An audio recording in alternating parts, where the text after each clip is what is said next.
Hey guys, it's Cam here, welcoming you to another episode of The Build Room. In today's episode, we're going to fix one of the common problems on the A90 Supra, and we're going to make it a lot better looking to boot. And I think I'm going to need some sunnies, so stick around and check it out.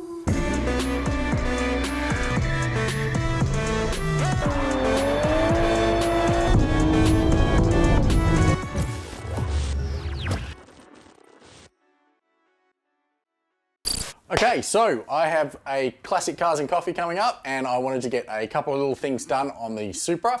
So this is what today's episode is going to be about. The other thing is we've got some really amazing weather outside, so I'm going to strike while the iron is hot on this one. One of the main things I want to get out of today is to fix a well-known problem with the A90 Supra that absolutely drives me bonkers, and that is the wind buffeting issue. So basically, anytime you're driving the car and you've got one window down or even both windows down, the buffeting, which is the air pressure vibrating in your ears at speed, is absolutely abominable, and you just can't drive it like that, which is where these come in, which are some small additions. Basically, this is just a 3D printed part with some 3M tape on the back, and it is going to stick right up against the wing mirror or the wing mirror mount on the side of the car, and as the air flows over it, it's going to kick it out and just disrupt the air path as it goes past the window. And hopefully we're going to see a big reduction in that wind buffeting.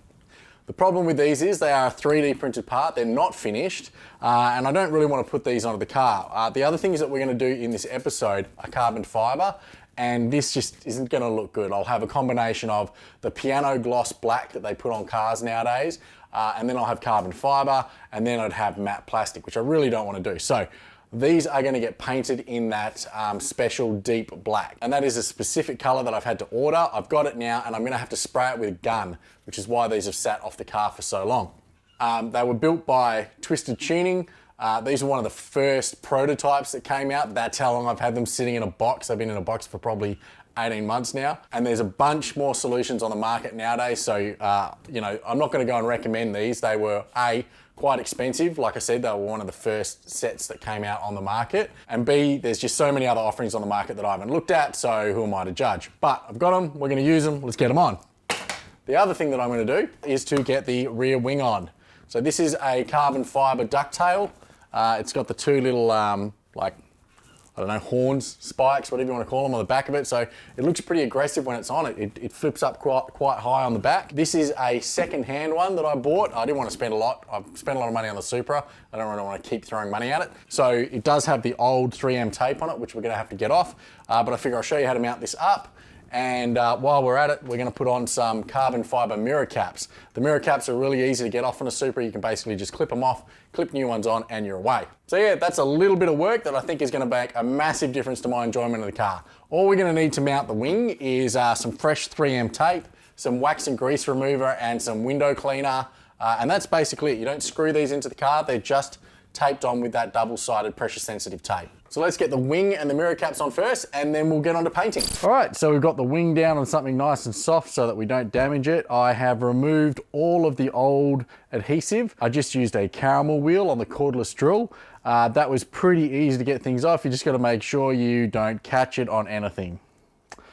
So yeah, rest in peace for one of my DeWalt chargers, but such is life. And if we're getting close on this, you'll see that I've put the double-sided tape a little bit back from the edge. Now, these have an inside lip, which I would have liked to have gone inside of, but as I said before, this is probably quite a cheap wing. It didn't cost me a lot, so the build quality is not the best, and we're probably gonna see some fitting issues when we get it to the car, which we'll try out in a sec, but you can see I've spaced the tape back from the edge about, you know, sort of a mil and a half, so that you don't see it when it's on the car.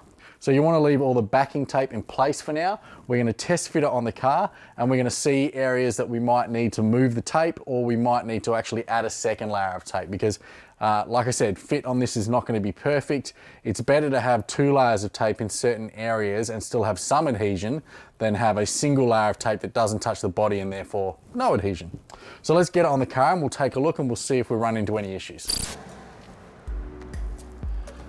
All right, that fit isn't too bad, but it's not perfect. Let's have a look at the issues. So this side here, you can see that it's sitting up from the boot lid, and that's not too much of a problem. That's close enough. Just with a little bit of pressure, it'll stick down and hold. We should be fine there. It actually fits quite nicely. On this end, however, it's a much more pronounced gap, and it's actually touching the body quite tight here in this corner. So if I push that down now, it's actually lifting the other side of the wing, and it's putting a lot of pressure here. So I'm going to set the tape back on this, and looking at it, I would say I'm actually probably going to have to clearance this, because that's probably a bit too much to be asking for it to stick down, and I don't want to damage this. So the rear hatch on the Supra is actually a composite. It's not aluminium or steel. So we're not going to have too many problems with denting this or anything, but we are going to, you know, this will move around. I don't want it to rub through the paint or anything like that. Keep it nice and protected. So yeah, I'm going to clearance this corner here. What I'll do is I'll mask this out with some tape, and then if we come on the back here, and I'm not sure how good you're going to be able to see that, but there's actually probably 1 millimeter or 2 gap between the rear of the boot and the leading edge of the wings. Now we don't have that gap as we get closer down here, which means I'm not going to be able to just push this hard and have it fit, or at least you don't want to. You don't want to put this under too much pressure. So what I'm going to do here is I'll mark it out again, and I'll put a second layer of tape on that back area. So let's get it in the garage, put on some more tape, and do some clearancing. All right, so this is a pretty easy one. I'm just going to score the back of this so that I can pull the tape off just that area. New tape goes on.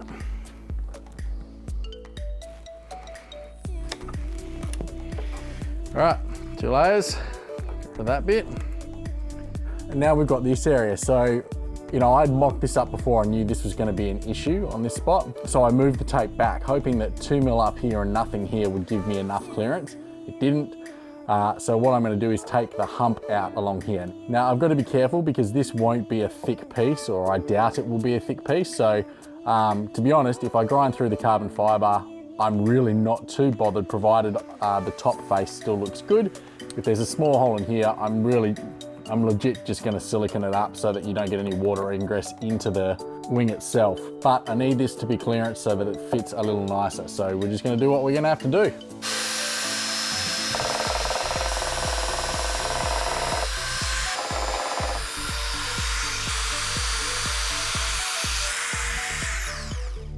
All right, I'd say we've taken at least 1 millimeter off there, maybe 1.5 millimeters. Kind of that tape there is now sitting quite proud. So we've got that to, I think, as good as we're gonna get it. It's still not perfect, but once we put this on, I'll just put some 100-mile-an-hour tape over the ends to hold it nice and tight to the body. And then once this has time to adhere and I guess cure a little bit, not that it cures so much, but we'll have enough stick there for it to stay in place. So now the next step here is not just to remove all this backing tape and shove it on the car, because the bottom line is that makes things really difficult to try and reposition it if you don't get it bang on the first time. So what we're gonna do is go around and just peel the tape slightly, and then we're gonna take that edge and just tape it to the outside of the wing. I learnt this the hard way when I was putting one of these onto my 135. So little bits like this, I'm just gonna remove completely, but on these bigger ones, we'll tape them up the same way. So I'll go and do all of these, and we'll head out to the car. All right, so I'm gonna clean down the back of the car with some wax and grease remover to start.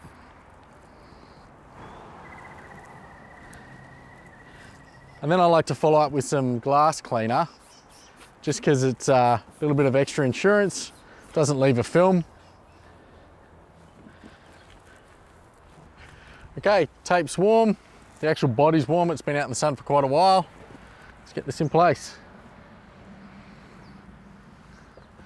Now the tape itself is pressure sensitive, so you can lightly place it, and then it's only going to want to start sticking once you put a bit of pressure on it. So you can get it situated nicely, which I think we've done. Cover off all the way around. You can actually feel where it's tighter on the body in places. It's already feeling pretty solid. Okay.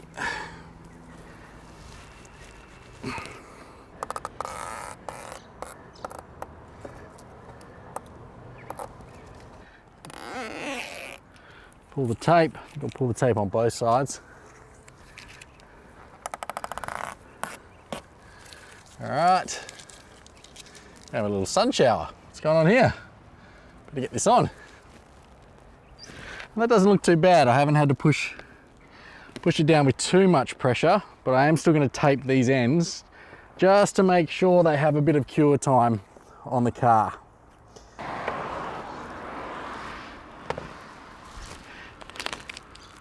All right, safe there, safe there. So yeah, the tape's in place, it's all looking good. We're gonna leave it for a little bit to cure, set, adhere, whatever you wanna call it, and we'll come back in a bit. Okay, so mirror caps, you basically have to lever the glass out. Being careful, obviously, not to shatter it or to scratch this painted surface here. There's 3 clips inside that need to be pinched, and then the whole cap comes off. Don't try and take it off without taking out the glass, because the likelihood of you breaking the clips on the back of this cap are high. All we're going to do is put some tape under the mirror to protect the paint. That way we can get a bit of leverage on it. Then if you've got a plastic trim removal tool, just slip it in behind, and it should relatively easily pop out. Don't force it.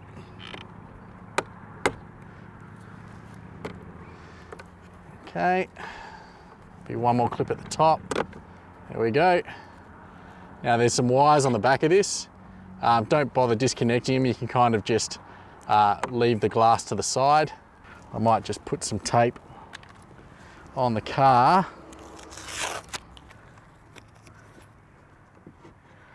And then tape it to that, just because the wind's blowing a bit out here, and it's good if I get it to sit up on the ledge, which you can do. The likelihood of it falling off is high. All right, so if we look inside, you've got 1, 2, 3 clips, and basically you just need to pinch these 2 together, and to get those 2 together, you quite often have to just lever this piece up a little bit. So on here, those 2 things come together, just pinch them and lever them out of the way of this. Now I can't hold the camera and do this at the same time, so we'll put it on the tripod and have a crack. I'm just going to tape up the top as well, just in case I have to get a tool behind it to hold this thing out. Last thing you want to do is scratch up plastics. You can't fix them. All right, so I'll start with this clip furthest away. Just lever out the plastic. Hopefully you can see that. Lever up the plastic tab. It's really lightweight. It's not a hard thing to do. Squeeze the 2 things together. And then if you just put some pressure on the back of the thing, you should be able to pull it forward slightly. You won't be able to pull it far because the second clip will hold it in. There we go. Got it part way. What I'm going to do is just put that tool just with some pressure to hold the cap out while I do the other one.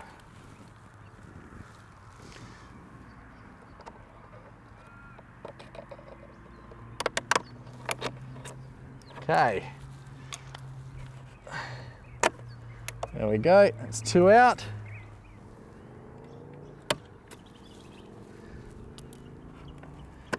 That's the 3rd. Okay, and then you should just be able to pull it out. And that's still got some plastic dip in it from when it was red. Probably clean that up while it's off. Make sure it's all clean in there.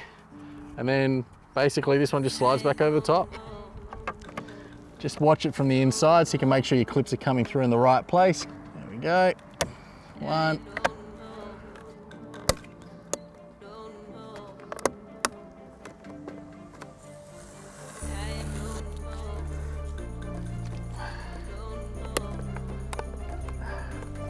All right, so the cap's on. It took a lot more pressure than I thought, a lot more pressure than the standard one, probably because it's so rigid it doesn't really conform as you're putting it in place. But it's in, and now we just put the glass back in. And if you see on the back of the glass, there's like a ring, and there's 4 major clips there that are gonna hold it onto this center ring here. You basically just have to line them up and clip them over.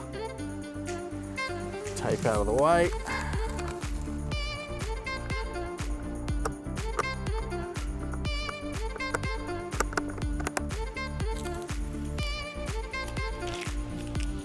All right, and that's how you do it. I'll just do the other side.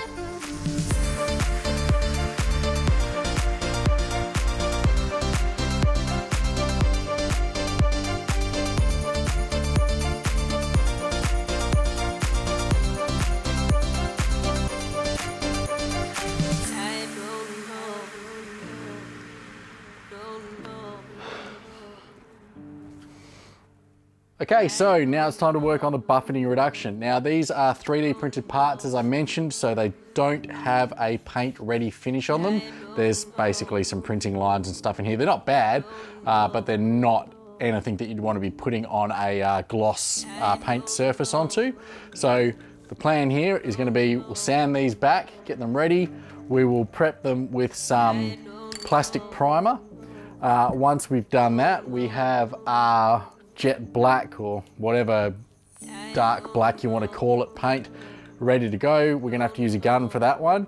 And then depending on how I feel the color match is going to come out here, I'm either going to just acrylic top coat it if I think it's not going to be the best and I don't want to waste too much time, or I do have some 2K clear here that I can throw over the top if I think it's looking pretty good.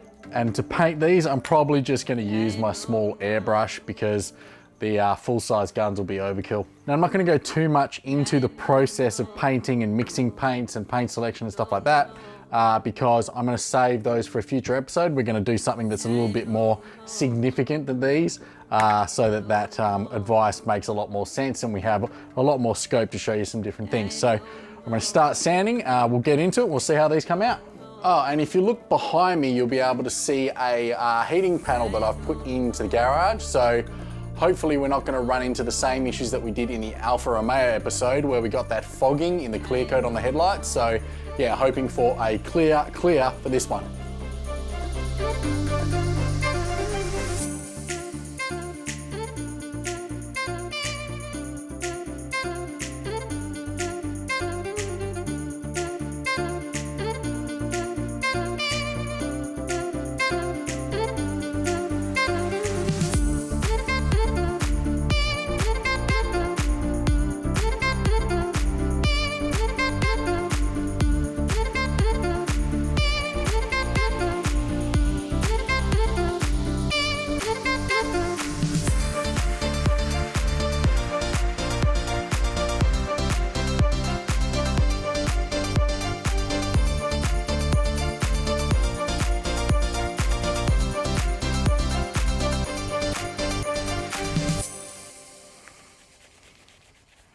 Okay, so we are painted. These look rough, to say the least. That would have been a masterclass in what not to do in painting. Look, it's pretty packed in here at the moment. There isn't a lot of room to work, so you know, I was spraying it quickly. I wasn't happy with the finish to start with. I should have stopped and gone back, but at the end of the day, I'm not even sure these are going to work to fix the buffeting issue yet. So I don't want to throw, you know, hours and hours and hours of time into making these look good.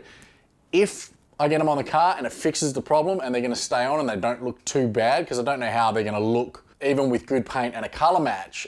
So, you know, if they look ridiculous, they're coming off the car probably either way. If they blend in pretty well, they'll stay, and I may end up repainting these and re-clearing them properly. I mean, if you watch the montage, originally I had said that these were black and that was going to be a good base, but as soon as I started sanding them, white PLA material or whatever it is, underneath them, and it was pretty horrible stuff. So I really needed to prime and fill and then base coat and then clear, and I needed to do it in a cleaner garage because, you know, the second you get any dirt in black and then clear it out, you're going to see that. If these are done properly, they'll look like a mirror, and a mirror is going to show up pretty much all the dirt you can imagine. But as I said, they're painted now, so we might as well just get them on the car. All right, so like with the other ones, we just want to clean the surface. Wax and grease remover.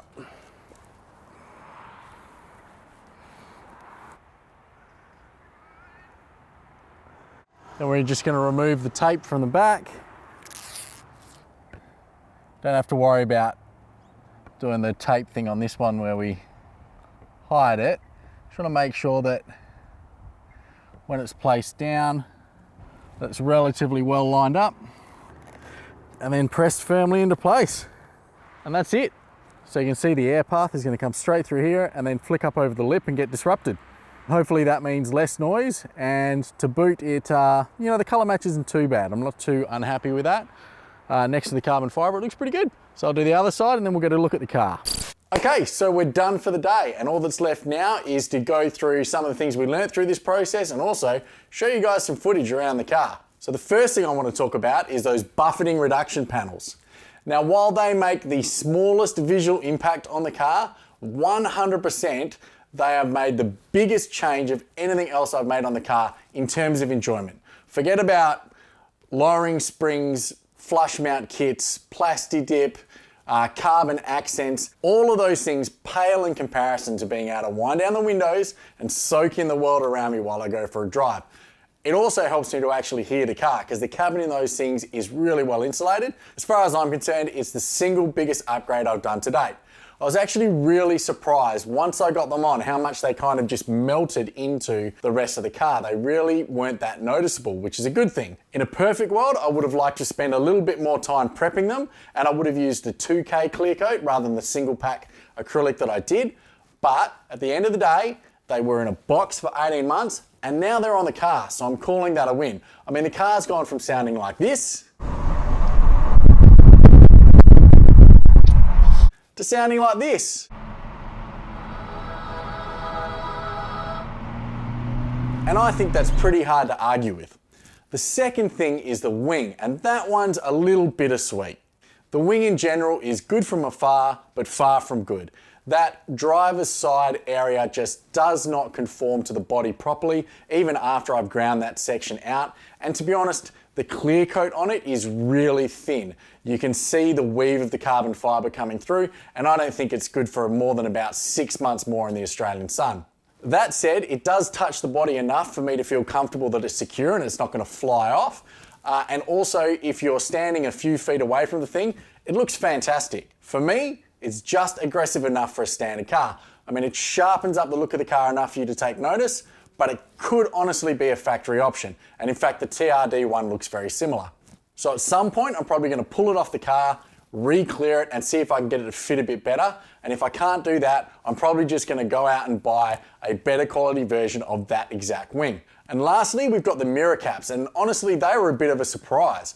I wasn't aware how bad those standard matte black plastic mirror caps looked until they were actually off the car. I mean, the carbon fibre ones were a little bit more difficult to fit because they are so rigid, but the bottom line is the clear coat is thick, the carbon fibre weave looks great, and they only cost me $200 delivered, so I am very happy with that investment. So overall, I think the car looks pretty much perfect for what I want, which is something that's not over the top, but definitely looks like it means business. I mean, I do want to do something that's a little bit more permanent in terms of those A91 rear stripes, and there's also one other thing I want to try when I do that, but basically, as far as I'm concerned, you can say what you want about BMW engines or the lack of a manual gearbox, but I don't understand how anyone can step back from one of those and not agree that they look absolutely awesome. Anyway, I'm now ready to go for the Perth car cruise and car meet scene, and it was nice to have a bit of a break from cutting out rust. But next week, we are straight back to Violet Crumbles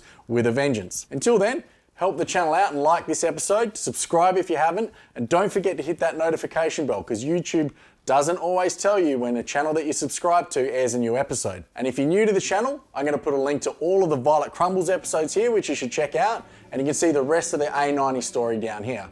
Other than that, I just want to say thanks for watching, and I'll see you next time on The Build Room. Bye for now.